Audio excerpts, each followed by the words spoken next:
Good day, everyone. Today we will be discussing the Eysenck Personality Inventory, or in short, EPI. So before we start, let me introduce our name. I am Rayami Gepar together with my partner Eman Hijazi. So now let's start. What is Eysenck Personality Inventory? Ano nga ba ang meron dito sa EPI? So ang Eysenck Personality Inventory, or in short EPI, ay isang personality test na dinevelop ni na Hans Eysenck at Sibyl Eysenck noong 1964. Ang goal ng test na to ay sukatin ang dalawang pangunahing personality or personalidad. Yun yung extroversion to introversion at neuroticism to stability. According kay Eysenck, ang personality natin ay may biological basis. Ibig sabihin, or its mean, malaki ang effect ng ating genetics at nervous system sa ating behavior. Ginagamit or they use the API sa psychology research or clinical settings at maging sa HR recruitment. So now, let's proceed to the Eysenck three-factor model of personality. As you can see in my PPT, we have the three-factor model of personality, no? Na nakabase sa Eysenck three-factor of model of personality. Pero sa test na to, dalawang factor lang ang sinusukat. Yun yung the first one, as you can see in my PPT, we have extroversion to introversion. Dito kung paano tayo nakikitungo sa ibang tao at kung gaano tayo ka-energetic or ka-reserve. Next naman, yung neuroticism stability. Dito naman kung gaano tayo ka-emotional o emotionally stable. May isa pang factor tayo, no? Yun yung, as you can see in my PPT, we have psychoticism. Pero ito ay inad lang sa ibang version ng test at hindi kasama mismo sa API mismo. So next, let's proceed to the extroversion versus introversion. Sa dimension ng extroversion to introversion, may dalawang klase ng personalidad or personality. Sa extroverts, dito yung madaling silang outgoing, mahilig sa social interactions, at laging may energy. For example, yung mga taong mahilig sa parties o sa mga taong madada sa klase. Or sa ibang bagay, no? Mga friendlies, yan yung silang maiingay.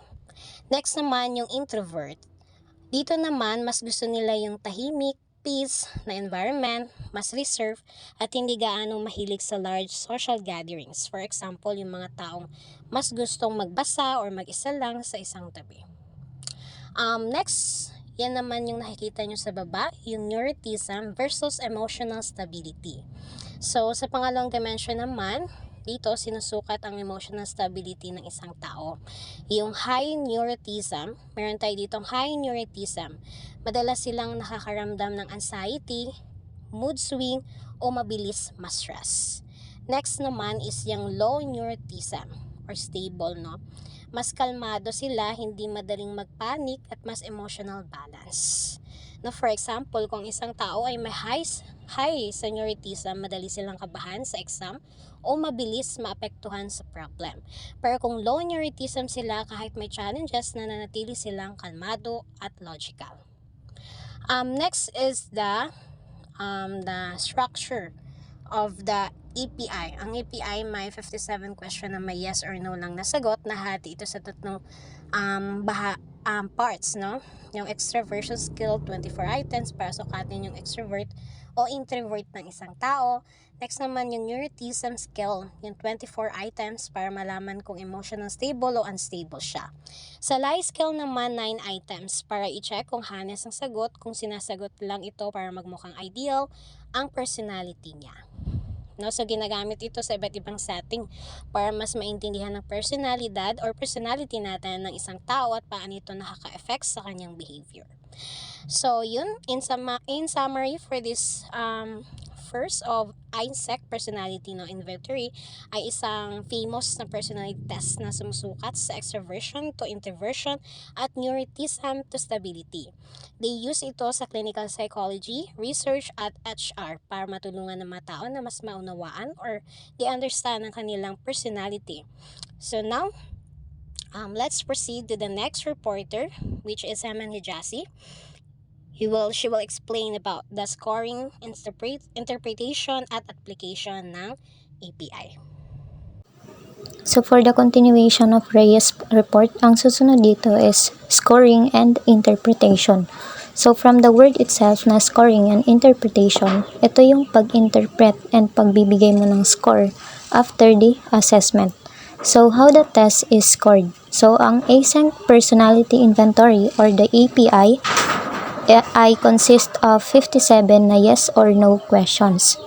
So, yung responses naman are scored based sa pag-define patterns para ma-classify yung individuals in two major dimensions. So, ito yung extraversion and neuroticism. Kasama na rin dito yung lie scale. So, ang extraversion naman, ito yung score na sumusukat sa mga katangian tulad ng sociability, kung gaano ka ka-social, makipag-socialize sa ibang tao, assertiveness, kung gaano ka kakumpiyansa sa sarili mo, at activity levels, kung gaano ka ka-active. So the second one naman is the neuroticism. Ito naman yung score na tumutukoy sa katangian tulad ng emotional stability, kung gaano ka ka-stable or yung pag-control mo sa emosyon mo, and the anxiety level, ito naman yung tungkol sa anxiety. So, the last one is the lie scale. Ito yung pag-score na naglalayong makita kung gaano ka ka-honest at ka-transparent sa mga sagot mo. So, the next one is the application of API. So, ang API is widely used in different fields tulad ng mga sumusunod. So, the number one dito is the clinical psychology. Ito yung tumutulong sa pag-diagnose doon sa mga patient na may psychological problems or disorders tulad ng personality disorders, anxiety, and emotional stability. So, ang pangalawa is the human resources or the HR. So, ito naman yung sa field ng trabaho. So, ginagamit siya in employer relations, leadership assessment, and team compatibility evaluations. So, the third one is the research. Ito yung malaking tulong in the field of education and other psychological studies para ma-explore natin yung personality traits and yung impact ng behavior. So, pang-apat, educational settings. So, ito naman yung sa pag-aaral natin, no? Ginagamit siya to assist in understanding the student's personality traits and yung learning style. So, napaka-importante niya in the field of education. So, now let us move on to the strengths and weaknesses of Eysenck Personality Inventory or the API. So, number one is the simple and quick. So, madali siyang ma-administer with straightforward na yes or no. So, katulad ng sinabi ko kanina na may 57 questions siya with answer na yes or no lang. So, pangalawa is scientifically validated siya. So, based on Eysenck's well-researched personality theory. So, legit siya and ayun nga, scientifically validated. So, the third one is objective measurement. So, nagpo-provide siya ng quantifiable data or personality traits. So, the last one is useful in multiple fields. So, widely used siya sa psychology, HR, and research. Ngayon naman ay dumako tayo sa weaknesses or the cons. So, number one dito is limited scope. So, ang nami-measure lang ng API is only 2 personality traits. Unlike sa broader test tulad ng sa the Big 5 na malawak talaga yung nami-measure niya. So, the second one is social desirability bias. So, some individuals may try to manipulate answers para magmukha or mag-appear siya na more favorable. So, the third one is cultural bias. So, hindi siya na-apply equally across cultural background. So, limited lang siya. So, the fourth one is lack of depth.